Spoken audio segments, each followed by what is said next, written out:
ఏదో సరదా కోసం అప్పుడప్పుడు చూస్తే ఓకే కానీ ఇలా రోజుల తరబడి దానానికాలి పిచ్చి పట్టినట్టుంటే దాని వ్యసనం అంటారు.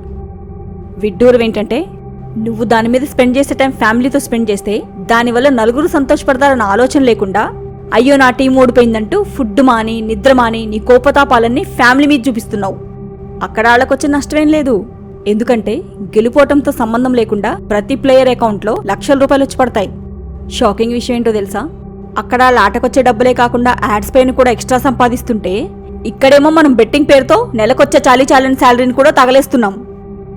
కుటుంబ బరువు బాధ్యతలున్న తండ్రి ఇలా చేస్తే రేపటి రోజున పిల్లలు కూడా అదే ఫాలో అవుతారు.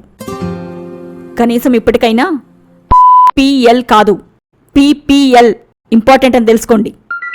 పీపీఎల్ అంటే పెళ్ళాం పిల్లల లవ్.